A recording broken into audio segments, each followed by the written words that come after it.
I use SimBrief as the flight planning software. This is it. You enter the DL for Delta, then you enter 275 for the flight plan,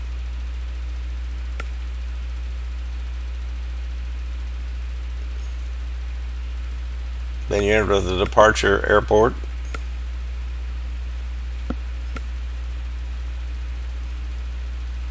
then you enter the arrival airport. Alternate airport will be picked automatically. Then you come down and you select the Inibuilds A350-900.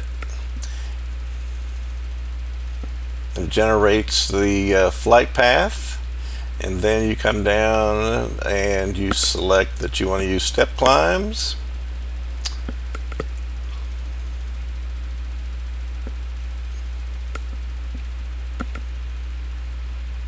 And they want to generate the flight plan.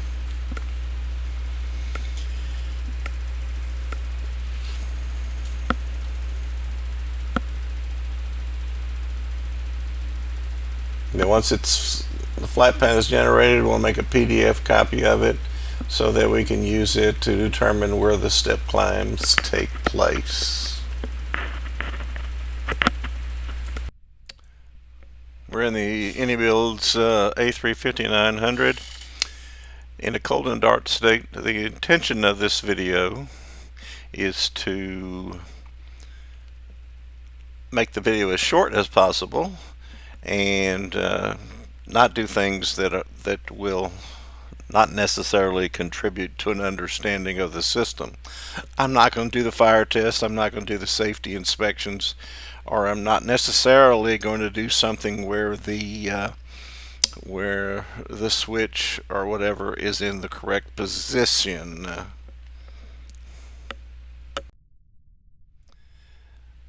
The cockpit views are set up to give me the best look directly facing the panel. I could have taken each of the views and looked at them as if they would look from the pilot seat, and I could do that, but right now I'm just trying to make sure that I can get the best look at the panel itself while I'm operating the switches on that panel. Okay, we're in the overhead panel. We're going to go on the batteries, battery number 1, emergency number 1, emergency number 2, and then number 2. Then we're going to turn on external power 2, external power 1, and then we're going to set ADIRS 1, 2, and 3 to the nav position.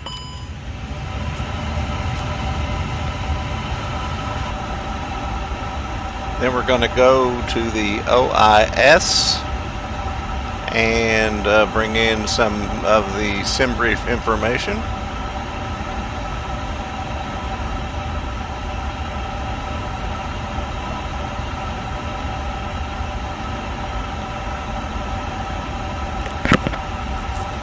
Then we're going to go to FMS1 and check that information is correct.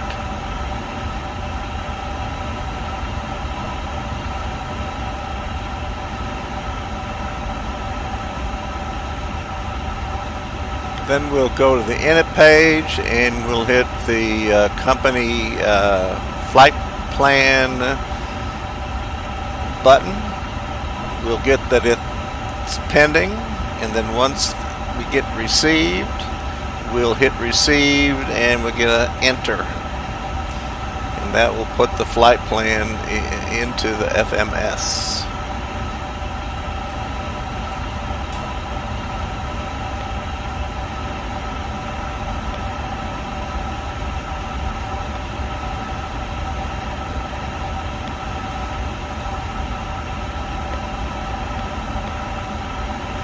Then hopefully this wide shot will allow me to show you that you hit the recall all button, and for 3 seconds, hold it for 3 seconds, and then you should see normal on one of the displays. There it is, it just showed normal.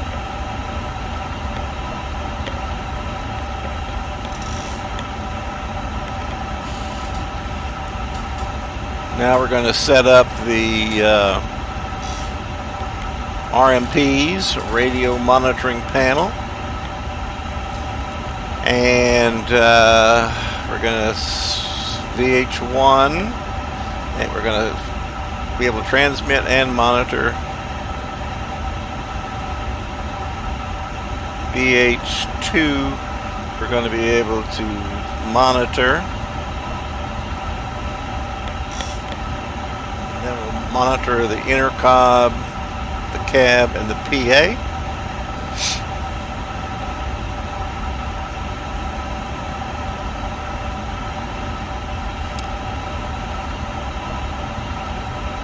Then we'll go to the RMP on the co-pilot side and set it up exactly the same, except we will not press the transmit button for VH1.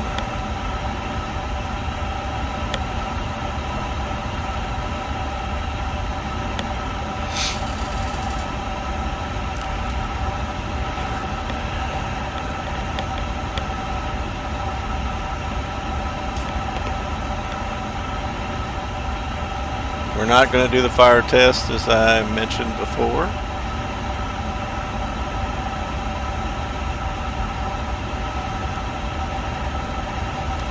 When we set RM, it's time to go back to the overhead to start the APU. We'll push the APU master switch and the APU start switch, and we don't need to wait 3 seconds as we do in the A320. Come down and we can see that the APU page has been automatically called up by that action, and we're waiting for the APU to show avail for available.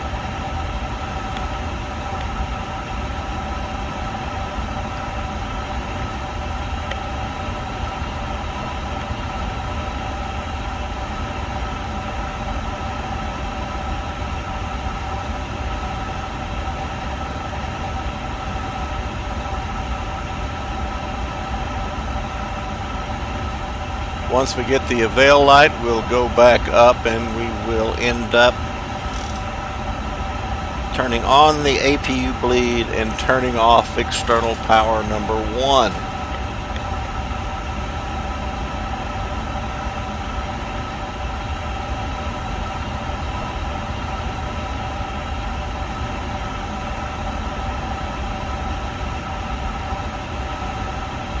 There's the avail light.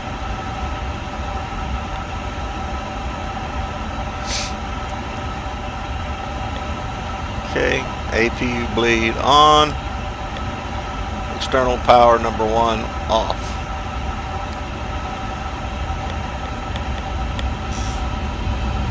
Now it's time to go back to the OIS, and we're going to call up the load sheet.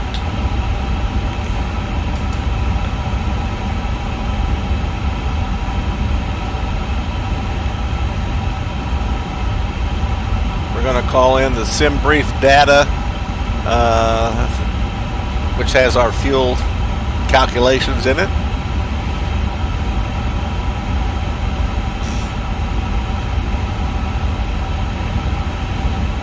And we will set the zero fuel rate, and we will set the fuel. And that will also give us the passenger number, 324 passengers. We're full today.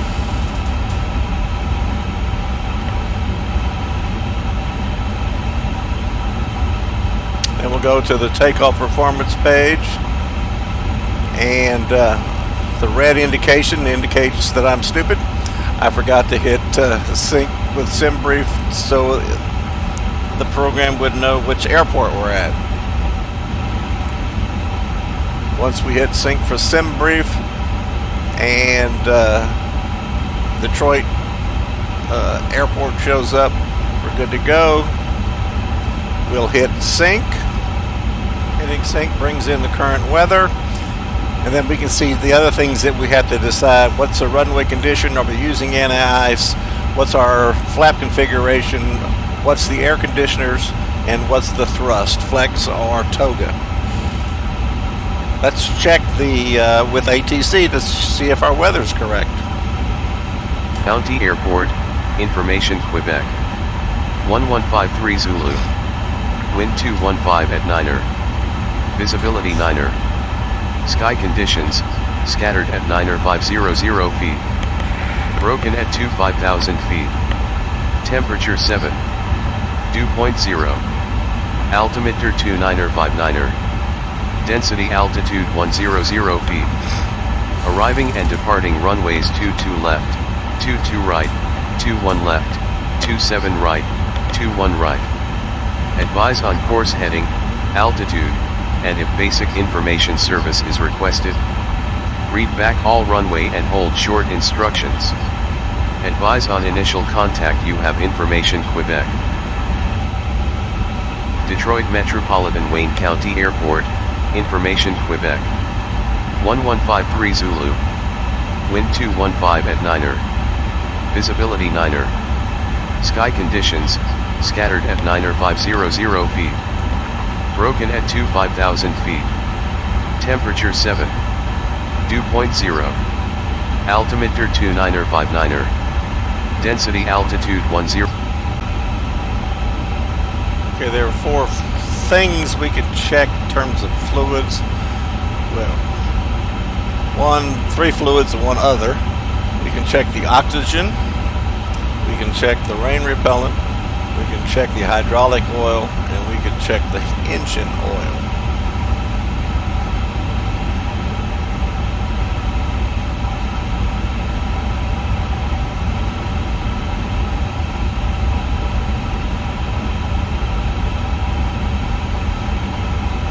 On the doors page, we can check the oxygen on the right hand side of the doors page, and we can check the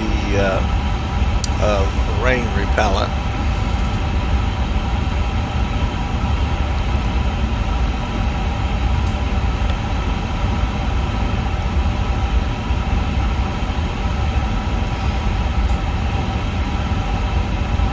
If we go to the hydraulics page,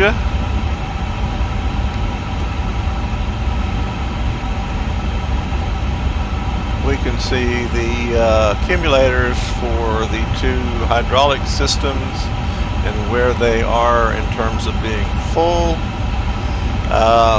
If for some reason they're not full, we can come to the OIS simulator requirement here and go to the ground, go to the maintenance page, and we can fill up the hydraulics.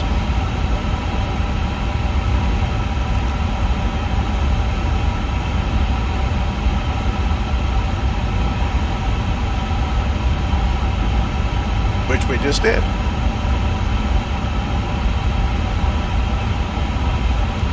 Now for engine oil, we can do the same.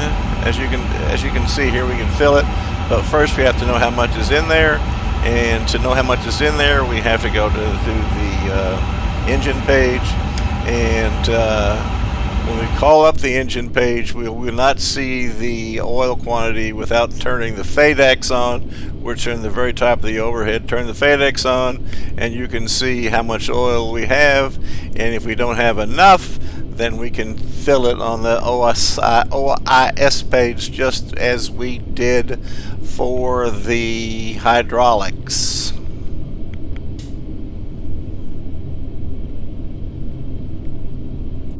In the lower left corner of the screen to your right, the green with the little wing-shaped thing, that is gives you indications of the flaps, the spoilers, and the parking brake, and we'll see some examples of that here in just a second.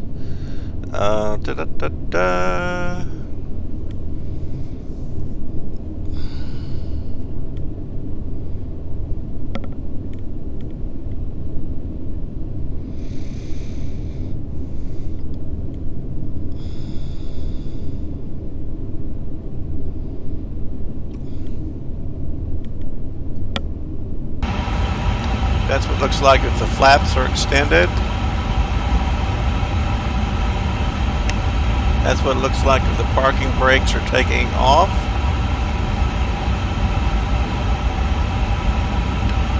And that's what it looks like if the spoilers are armed.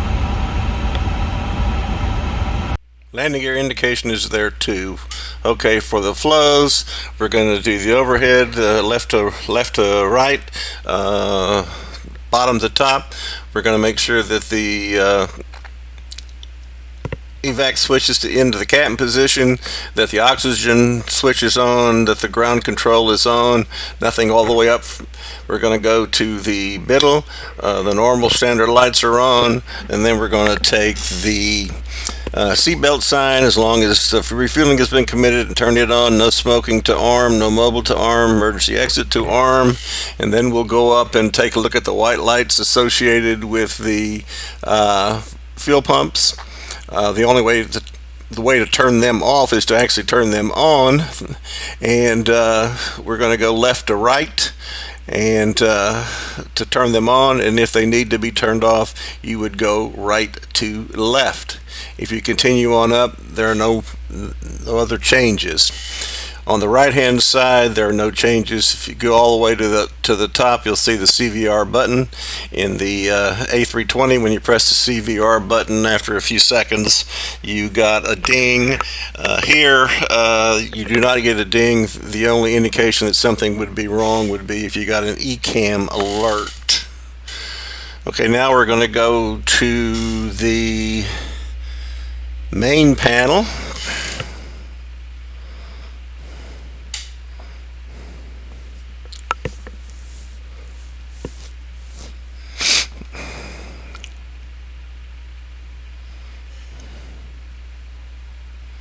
The flow is on the main panel.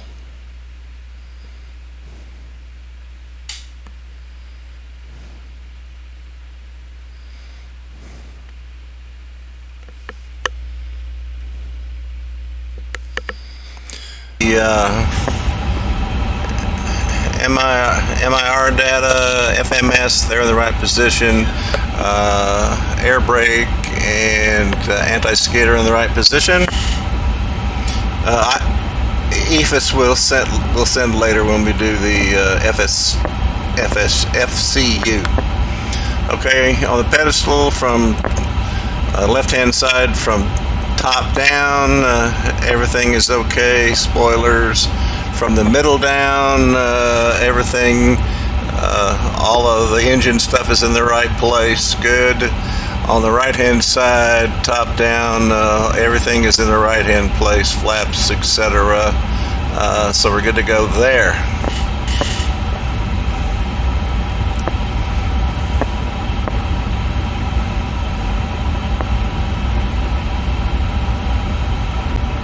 Okay, on the FMS, we're going to go to the ATC comms page. And then if I had done it right, then press say intentions, and I entered KDTW here, I would have got ATC notified right down just below it, but I didn't. So, and I would also seen active ATC, but the ACAR still did connect, thank goodness.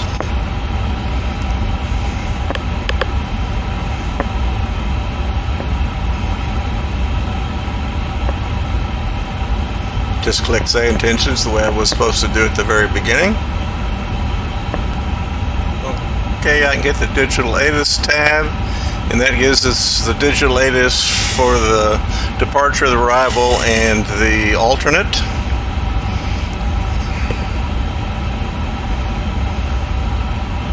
We can look those up. Then we're going to go to request and clearance and departure. And from there, we have to put our gate number, which is A34.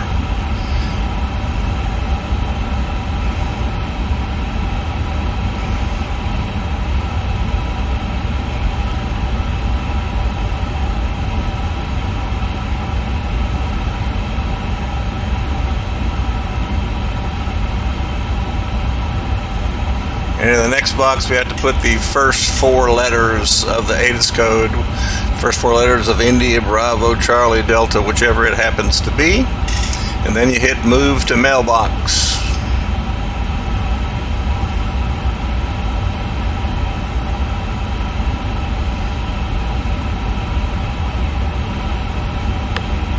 While we're looking at the ATIS again, you can flesh it out as we just saw to be able to read the entire ATIS right here. Back to request.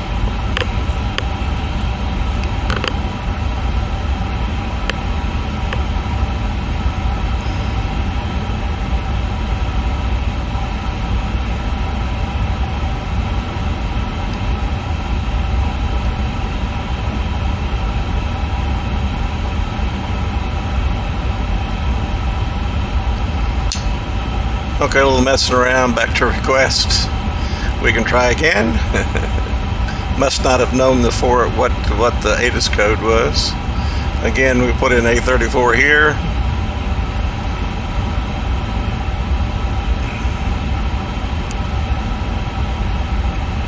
And then the first 4 letters of the, above that was A34, which was our gate number, and this one is where the first 4 letters of the ATIS code looks like Romeo, Rome. Then we go to the mailbox. We go up to the mailbox.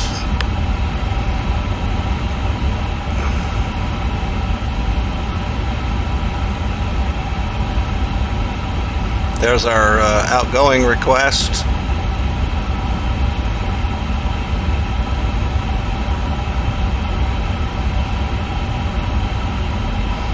Press send. We're going to be told that it's sent.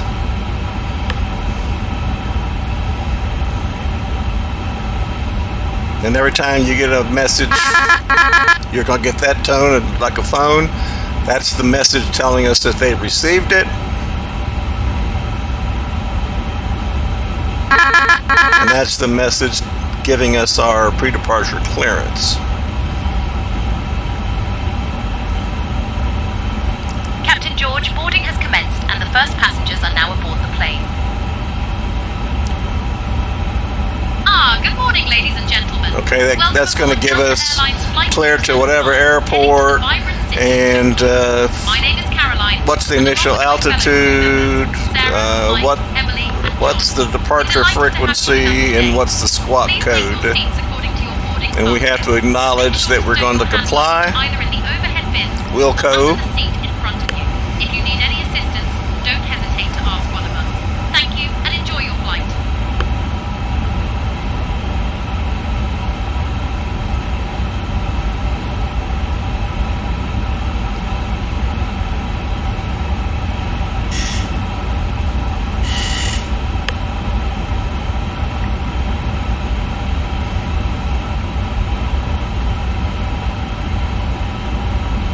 Okay, we're going to go to the serve page, and we'll enter the squawk code that we just got.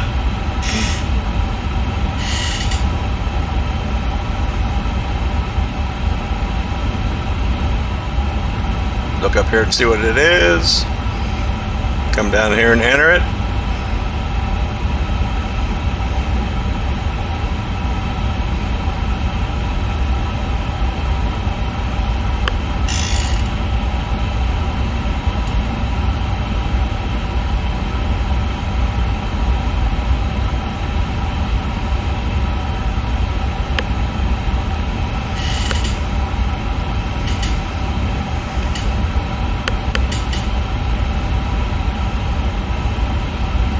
Check to make sure that our transponder is in standby. Okay, back to the init page. We've got those 5 buttons there. The first button says IRS. We'll click on that one. Oh, the first thing we did, was we got the company wins, and then we inserted those into our flight plan. Now we're going to go to the 5 buttons. And the first one is the IRS button.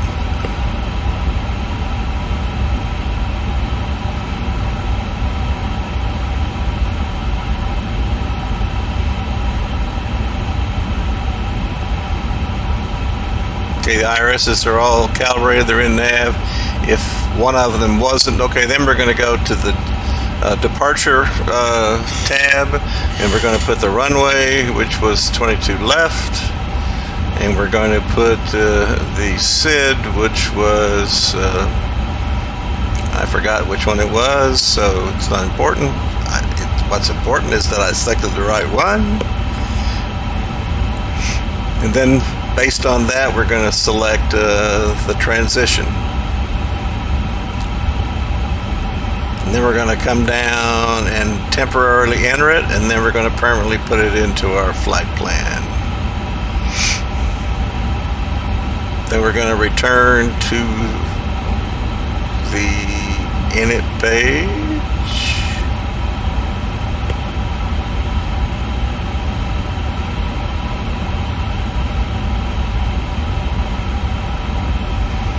And we're going to do nav aids. But nav aids are normally done automatically. Instead, we went to the fuel and load position, and we clicked in the value, and then hit enter. Just a simulator easiness to transfer those numbers from the load sheet. We have to type in the number of passengers, which was 324.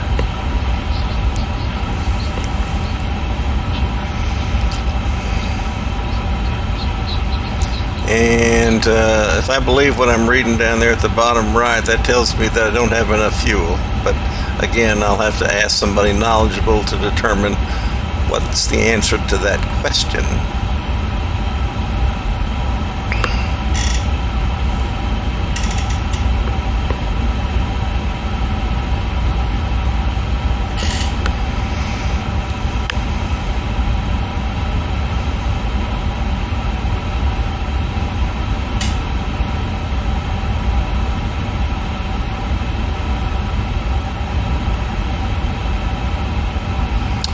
Go back over to the takeoff performance. Probably reasonable to go ahead and sync it again to see if anything has changed. I don't think I did it. Then you hit compute and then send to FMS. So whatever numbers were computed are now over on the takeoff page for the FMS.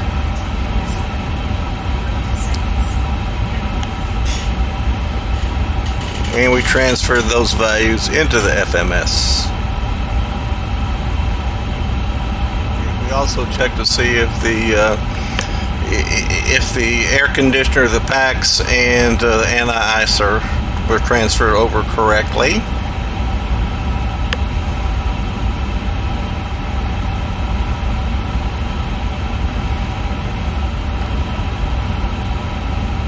Now we go to the climb tab and make sure it says thrust derate or derated thrust. I can't remember. That preset empty block there, I don't know what that's for. At the bottom of this page where it says pause monitor, and click on that.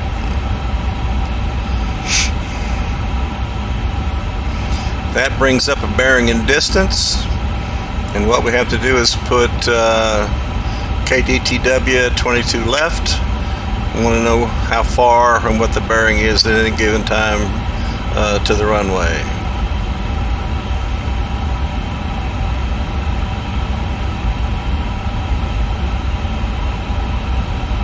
And so you can see it gives us those values.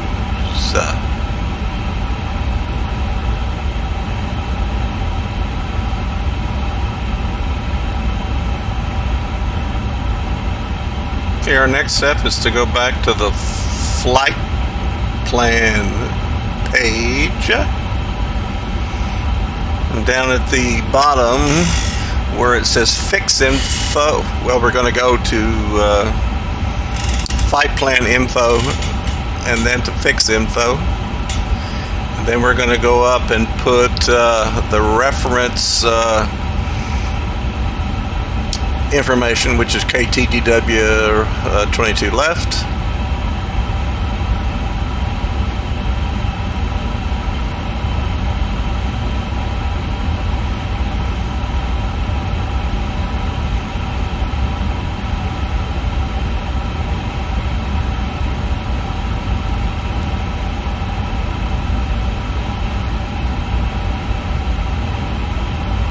they're going to put in runway heading, which is 216.